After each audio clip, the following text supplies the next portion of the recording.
Eric, how are you tonight? Doing well, as per usual, I suppose.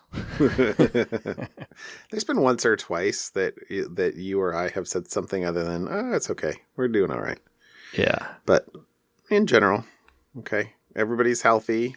Everybody's healthy. Everybody's doing fine.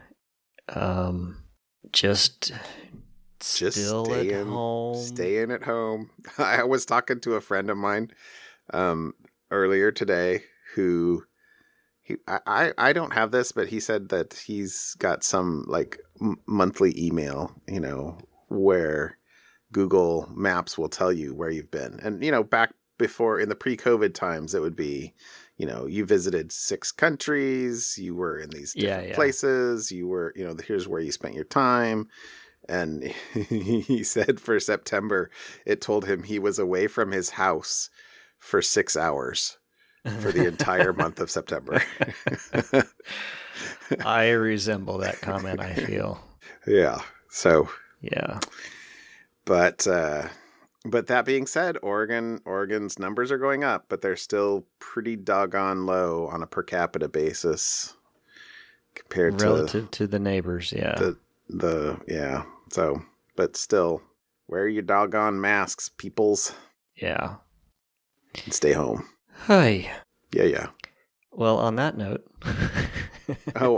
So actually, sorry, on that note, I've been told, or I was recently informed, that the CDC has said that the mask that I've been using, which is kind of one of those neck gaiters, is not good enough. So I evidently, even though I thought I have been being good, have not been being as good as I need to be. So I need to go get a different mask. Huh. It's just kind of a bummer because I really liked the convenience of that. Yeah. Kind of like just wearing a long turtleneck.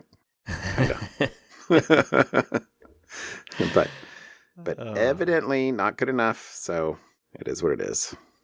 I'm sure something else must have been done this weekend. What'd you do this weekend? Oh, most of this weekend was I spent outside. I cleaned up. So my whole yard project, so close to being done. It's not done. I mean, I have plants it's supposed now. to be done. I thought it was promised done end of last week. Yeah, it was sort of. But it's now official. They're going to get the city inspection done on Monday. So they must be done enough that they feel like they're going to be done enough so that on Monday they feel like they'll pass the city inspection. All right. But a lot of it is now it's all the touch-up work and finishing the edges and today they put my fence back together from where it previously was. Okay. They had taken it out to be able to get their equipment in the backyard. And so the fence is back up now. And so I don't know. There's still, I have a tree that still needs to be planted, and there's a number of plantings still, but we're in the home stretch. I can feel it. You can feel it. All right. So getting there. Yeah. Yeah. You'll have to send me a picture. I'm excited for you. Yeah. We'll have to come over and have a 6-foot backyard, 6-foot socially distanced barbecue in the backyard on the back deck. Hey. Sorry, speaking of barbecue, I did my homework. Did you smoke something? I did. I smoked a roast, basically, which I don't know that it was the right thing to smoke, but I did it, and it tasted good. So I'm calling that a qualified success. Yeah, I mean, well, honestly, it took a lot longer than I expected. So. I don't know what I expected. Dinner was at midnight? It was at like 8:30. And even then it was, it said to let it rest for an hour. And my wife's like, we're not eating at 9:30. So yeah, I'm like, okay, well, we'll let it rest for 15 minutes while we get all of the salads and other stuff together. But, yeah, should have maybe, well, I should have started it earlier. I think I wound up starting at around 11. So, I mean, it cooked for 7 or 8 hours, which, but I had only put it at, I'd only put the smoker, I guess, at 225. That's like crock pot. That's slow cooker. Okay. I don't know what a crock pot, yeah. But I mean, it had a nice smoke ring, and it was quite tasty. It was quite tasty. But then, it cooked it pretty high at the end of the day. So it had me cook it at 225 until the internal temperature was 160, and then put it in foil, turn up the temperature, and take it to 190, and then let it rest for an hour. So that was the basic cook plan. So, but I will say, having redone it again, because I haven't cooked anything on that for months. It reminded me how handy it is to be able to check the temperature of the grill and the probe from your pocket. So totally get the Wi-Fi. Totally get the Wi-Fi. There's the selling point for the Wi-Fi. Yeah. Because, we were watching, I watched a movie. Oh, I watched Thor Ragnarok on Sunday with that's a good one, with my kids, but I had my phone right next to me, so I could, I was monitoring it. So nice. Anyway, but yeah, homework completed and ingested. Gold star for you. It was good. And I'm gonna do it again this next weekend. So that was awesome. And then the other thing I guess I did this weekend was we made salsa. We've been growing tomatoes that I grew from seed mostly, and peppers, although we didn't have enough peppers, and onions, although we didn't have enough onions, and anyway. We had a lot of stuff from our garden, but not everything. But we made a triple batch of salsa, which was purely based on how many tomatoes we had, and it was sort of after doing marinara sauce. So we did the marinara sauce first, because that was our primary thing, and then and it takes a lot longer to cook. So we figured.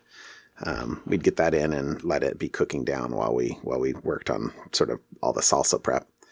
And we were like, well, gosh, we have all these tomatoes. How many do we have enough for 2 batches? Oh, we have more than enough for 2 batches. All right, well, let's go ahead and do a third. So we did 3 batches. But I forget how many pints that winds up being, but it was something on the order of 25 or 30 pints of salsa, which is a lot of salsa. So is this canned salsa, or I assume it's canned salsa? Yeah, canned, not fresh canned. salsa. Yeah, no, canned. So you, it's cooked and canned. Okay. And I think, so I'm of 2 minds of it. So I didn't actually have any until last night for dinner, other than a little bit of test. But it is not very spicy at all. My wife would love it. Yeah, maybe she would. It's also really sweet. Like, we use San Marzanos, the type of tomatoes we use, which are primarily used because they are both a determinate tomato, and they're so easy to peel. Oh, their aromas and other tomatoes suck to peel. But the San Marzanos are so nice and easy. But I think they must be extra sweeter. They must be sweeter or something, because the salsa is super sweet.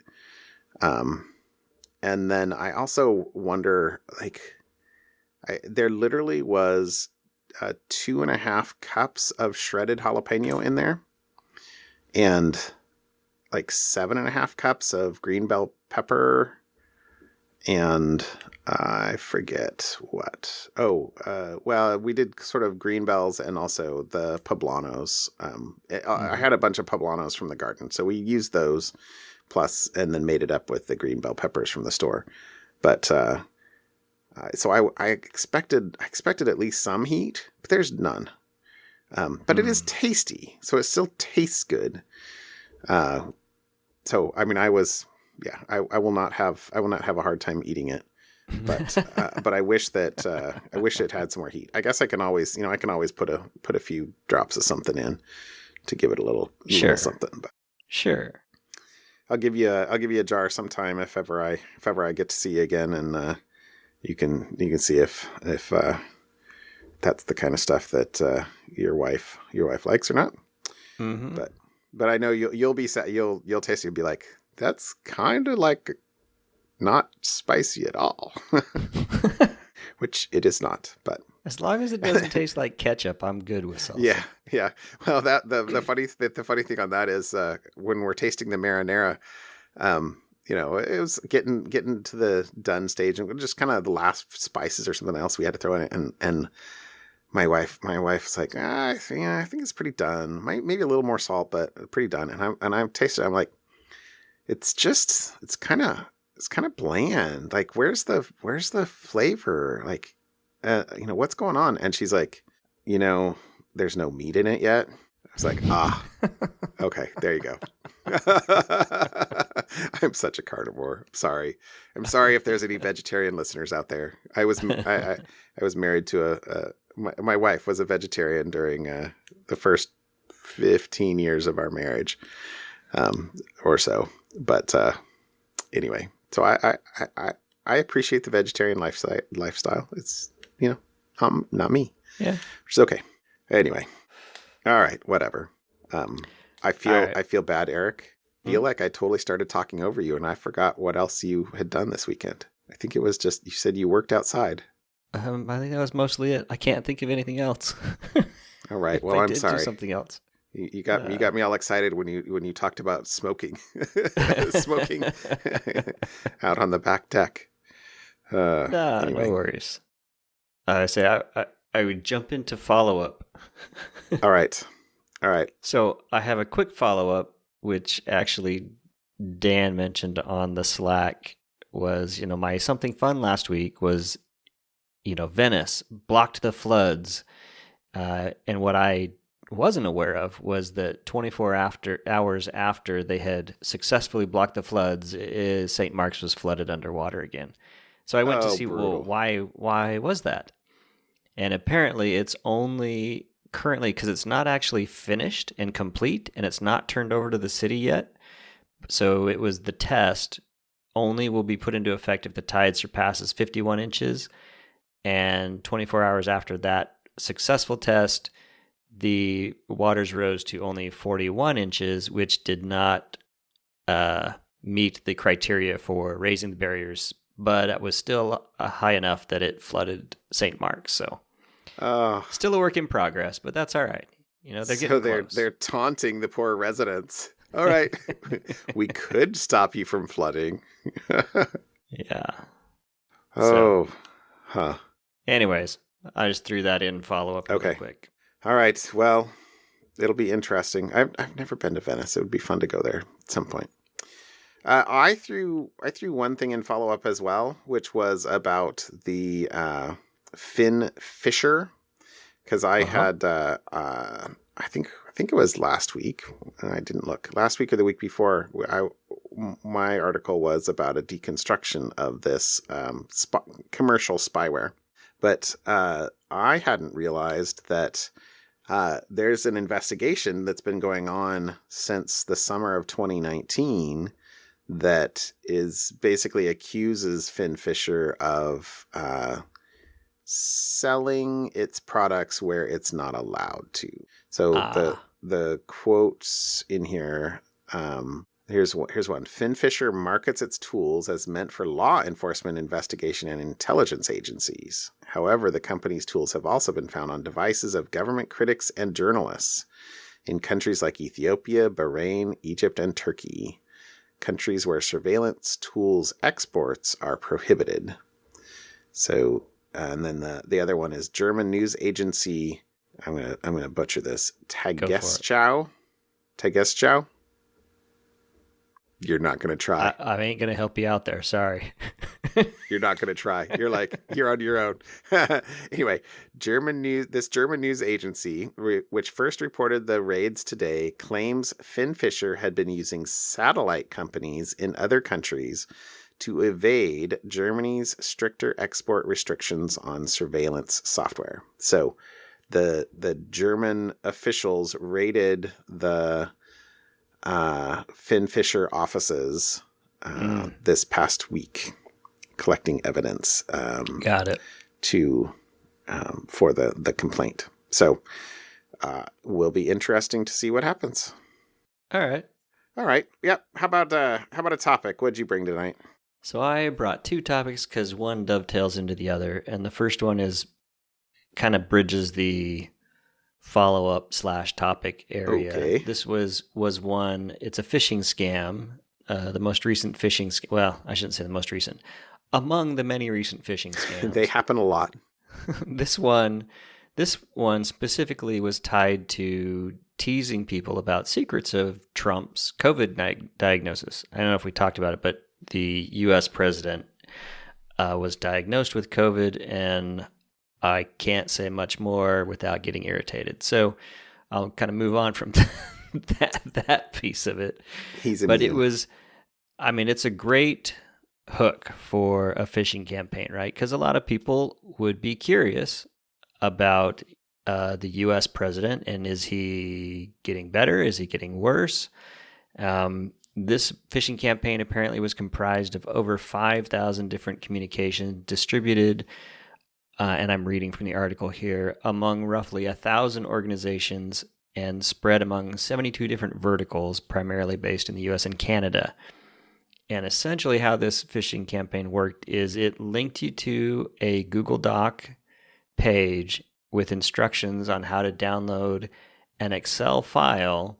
And part of that Excel file, it gave you a password to unlock the Excel file. So it kind of gave you that extra, I don't know, phishing lure for some people, I suppose, saying not only do you download this file to get extra information on the president's COVID diagnosis, but you'll need to get a password from us.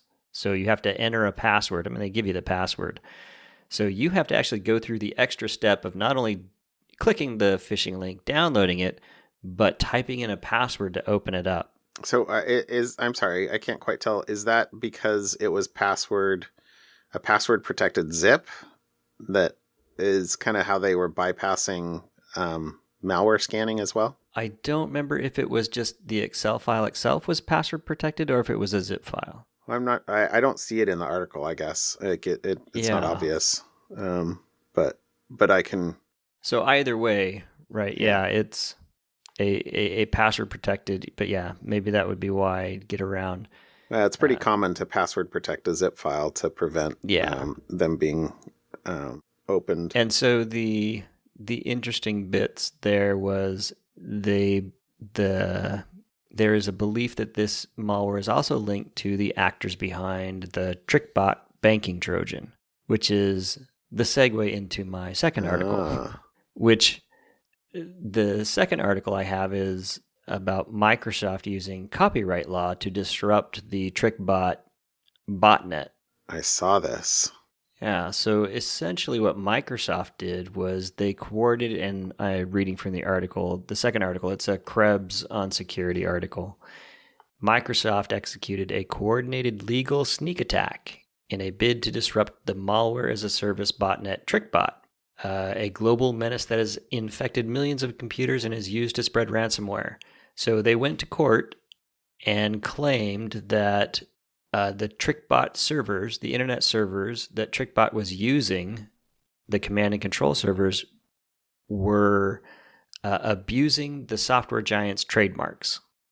And a U.S. court agreed with them and essentially gave Microsoft control or access to all those servers. So interesting. Yeah. The TrickBot botnet or TrickBot has been used to steal passwords. The point of it is to steal passwords from the infected computers, hijack email accounts, and then send new copies out. Just kind of like a email spam spreading its goodness everywhere. And then it will deploy ransomware, infect your systems, and try to get you to the company or whomever to pay the extortion attempt. Mm-hmm. Then a little bit later on in the article, there's a report that talks about how this probably is just really going to be more like a bump in the road for TrickBot and not completely disrupt what they're doing, because they have multiple ways of distributing their malware and running everything, including using Tor Right. as part of their command and control. It may just put a dent or a pump the brakes a little bit on TrickBot and the ransomware that it spreads, but probably not going to take it offline. Well, there will be some people that are saved as a result of it. So yeah, I think that is something worth doing for sure. Yeah, absolutely. I think the use of the copyright infringement, is that what they called it? Copyright infringement? Trademark infringement. Yeah. Hmm. Yeah. It was their argument was users subject to the negative effects of these malicious applications incorrectly believe that Microsoft and Windows are the source of their computing device problems. So, the argument was they're diluting and tarnishing the value of Microsoft and the Windows trademark and brand. And the court agreed with them and allowed them to seize the TrickBot servers that were diluting and tarnishing the value of Microsoft and Windows trademarks. It's an interesting legal argument. Provides the legal justification for desired action. I'm not quite sure what I think about that. I think in general, okay. Yeah. Yeah, that's pretty funny because it's good when used for good. Once infected, altered, and controlled by TrickBot, the Windows operating system ceases to operate normally and becomes tools for the defendants to conduct their theft. Yeah. But does that mean that they all they have to do to avoid being able to do this is they go change it to Winders somewhere in I don't know. All right. I only brought one article tonight, but it's a super duper long one. Long enough that I wasn't actually sure what I should bring about it. And it's a McAfee one, which is, I think, our second week in a row of doing something for McAfee. We put out stuff all the time. And honestly, I'm aware of a lot of the stuff that we do. Not everything. But I don't know. This is a personal thing, not a work thing. But this is still super cool. And I think it's worth kind of promoting a little more as well. So this is an article called "The Prisoner of Azure-kaban," but well done. It's from the same ATR team that released the satellite paper or blog post that I think we linked to last week. But this is about Azure Sphere, and Microsoft opened a private bug bounty program this past summer, and the ATR team participated in it. And the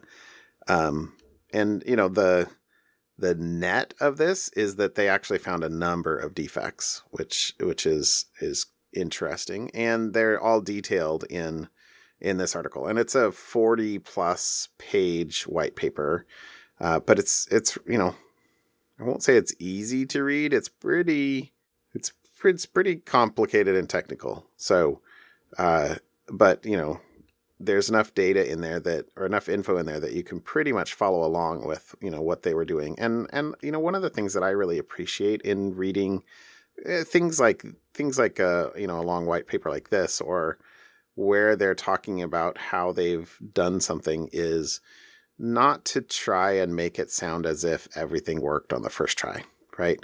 Right. The prototype hardware landed on my desk and I wiggled my nose and I had root access and, no, I mean, they were really good in here about saying, well, we, these were the things we thought of initially and, sort of what we were thinking about. And so we tried this and that didn't work. So we tried this other thing and that didn't work. And then we were wondering about, this third thing and, that didn't work, but we noticed as we were doing this that we saw this other thing. And, it's the buts, but as we did that, we saw this other thing, which was kind of weird that though, upon such things, a defect is found or a vulnerability is discovered because, that provides the, the first bit of the string that you can then pull. So, I only really pulled out like one of the examples in here. They found something like 6 vulnerabilities overall, but like this is an example of one of them, and I think it was the first critical one they wound up finding. But so this is kind of tricky. So the whole point of what is Azure Sphere in the first place? It is essentially IoT as a service, right? So the whole notion is you can get a hardware platform that you can connect to Azure, and it does all the management for you and app deployment, and it's a full ecosystem, but where manufacturers don't have to write any of don't have to write the management code. But what that means is that you need on the device, since the device is going to be in, customers' hands, you need to have protection on the device, right?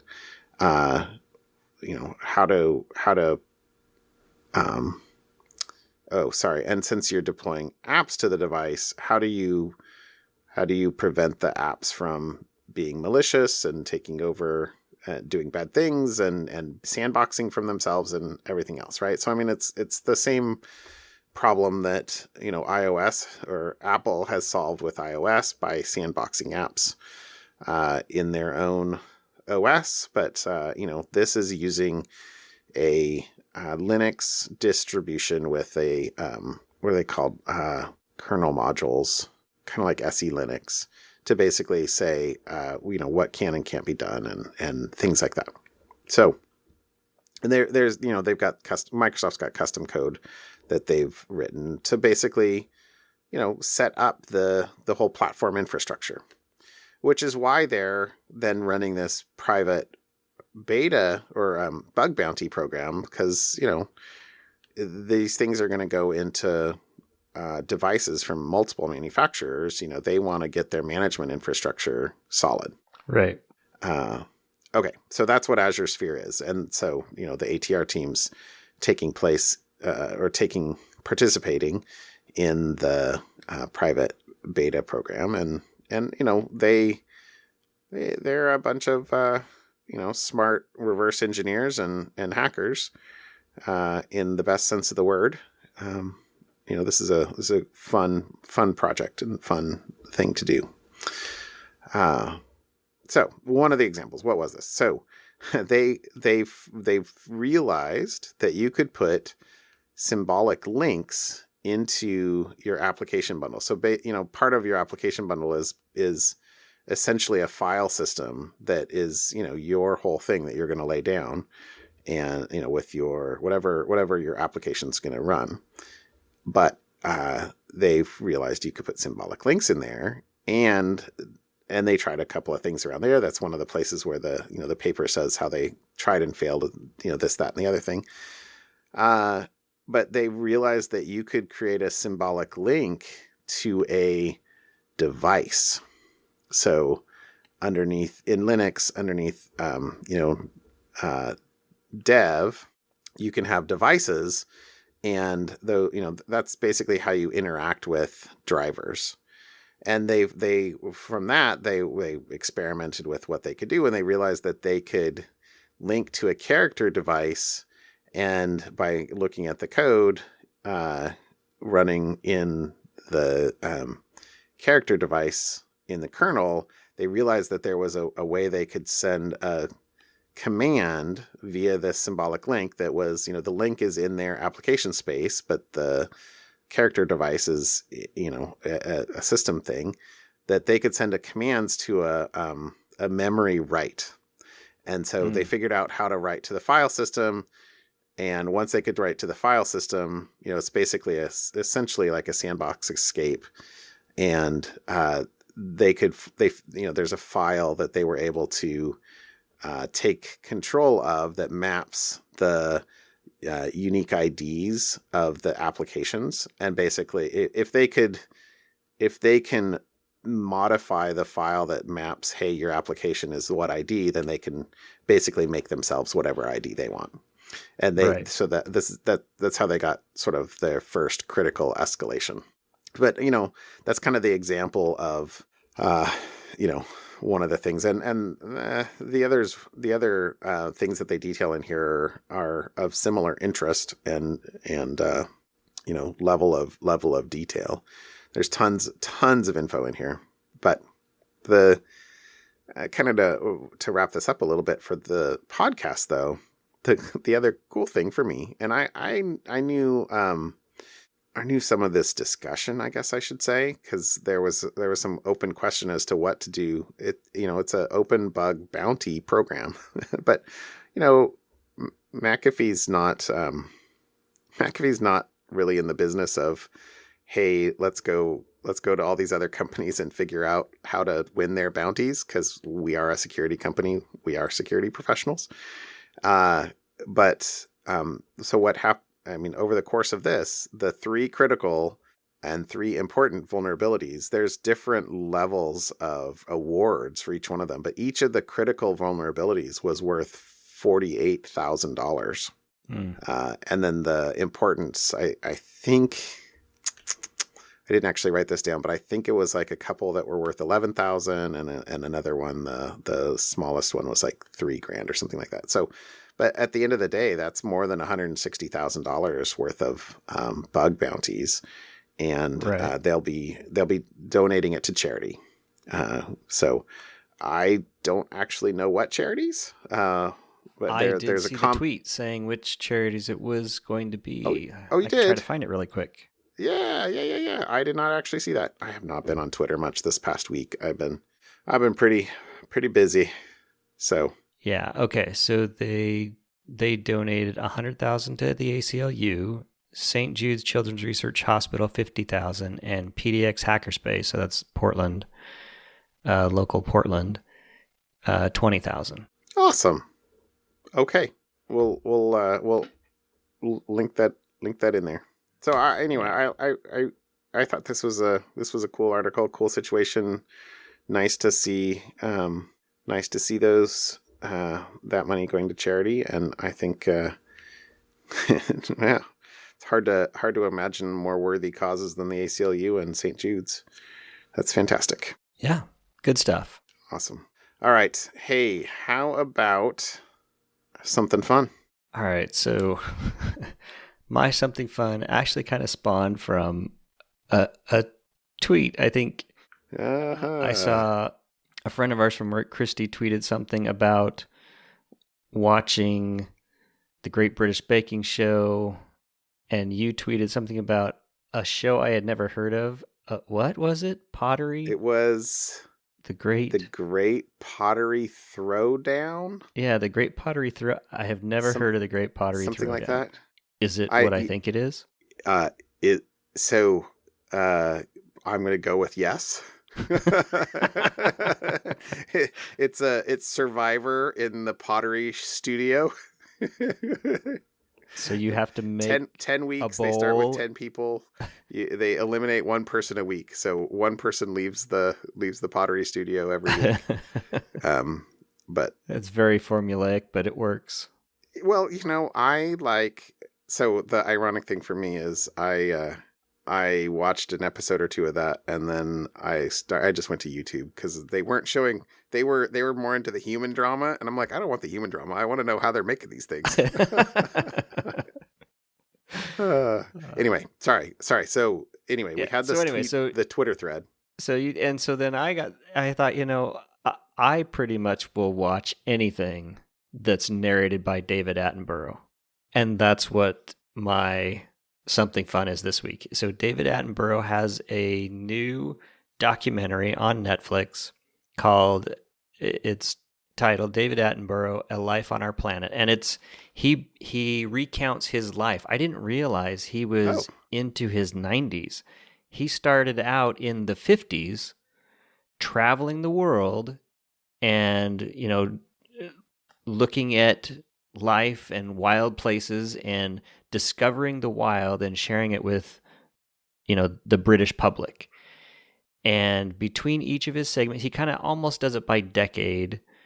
And between each decade, there's a black screen, and it will show you world population, which is going up, carbon in the atmosphere, which is going up, and remaining percentage of wilderness left on the planet. Oof. That number keeps going down each decade.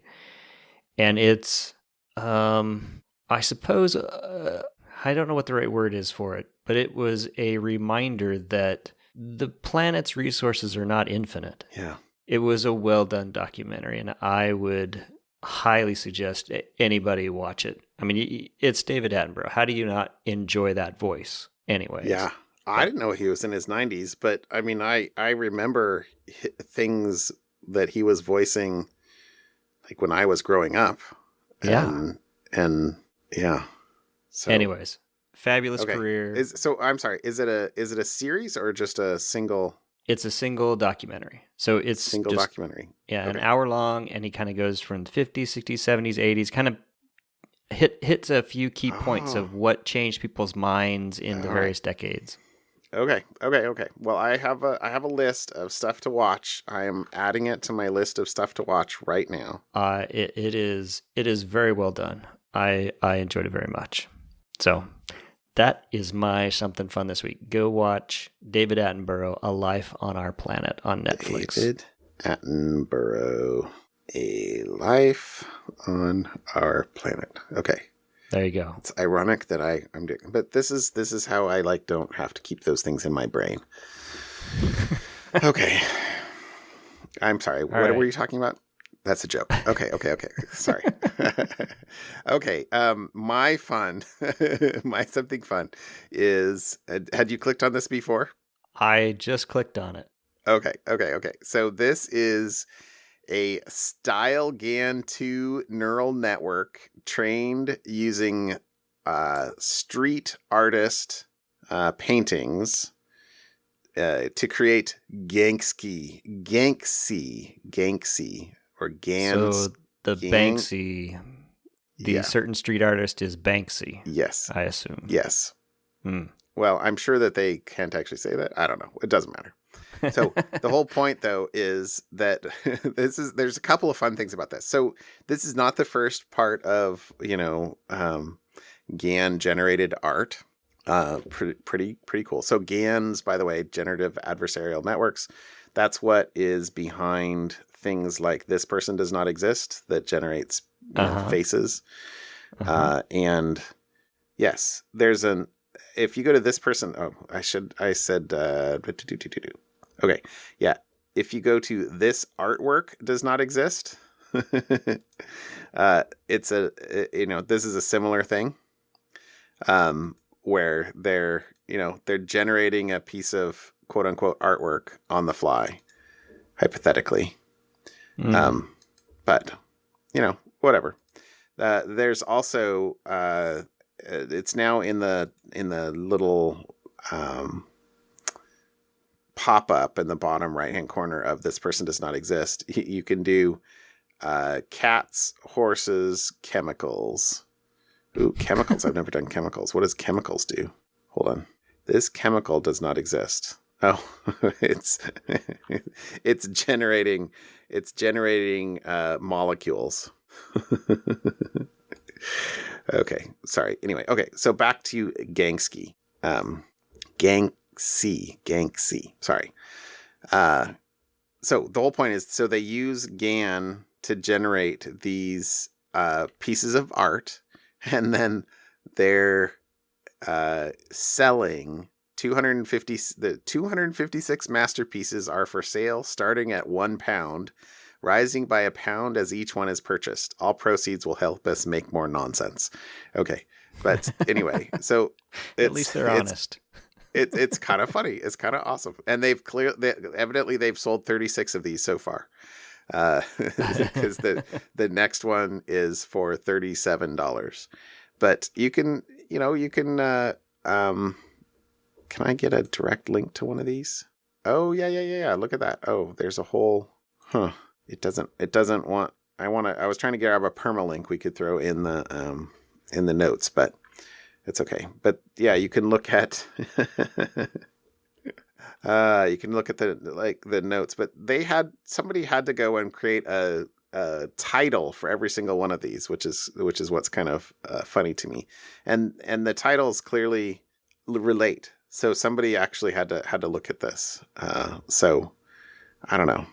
I'm passing through this, and so like I'm looking at passing at the moment, and it looks like two people kind of passing each other, but anyway, the whole notion that these are created by GAN, okay, yeah, got it, cool. And then also just, the whole like sort of shtick of selling it for a buck. I guess you'd call that a quid if you were over there. For and then increasing each time. I thought that was kind of cool. So it is vol.wtf/GANksy. Anyway, we'll throw the notes in the follow up here, but I thought this was cool. Yeah, I appreciate the honesty of we just make nonsense. Yeah. Fun stuff. Totally. Well, very cool. Anyway, that's my something fun. I feel like we need to ramble for another 10 minutes. We're not at our usual. We're a little short today. No. 45 is a perfectly fine length. We've been creeping up and up and up lately. So, yeah. Hey, I'll put out the call out again if you don't mind. And you're listening to this, please go leave us a review on Google Play, Spotify, iTunes. I must say, I looked last week to try to find out where I could link directly to someplace to leave a review, and it was not obvious to find. You pretty much have to go down and look in the podcast player. So I don't know. Maybe you'll have more luck. But I will see if I can find a link. I gave it as much time as I was willing to devote on my edit night, which was a few minutes, but not a ton. Right. So anyway. Awesome. Anyway, thanks everyone. All right. Thanks, Eric. Have a good night, John. I'll talk to you later. Bye. Bye.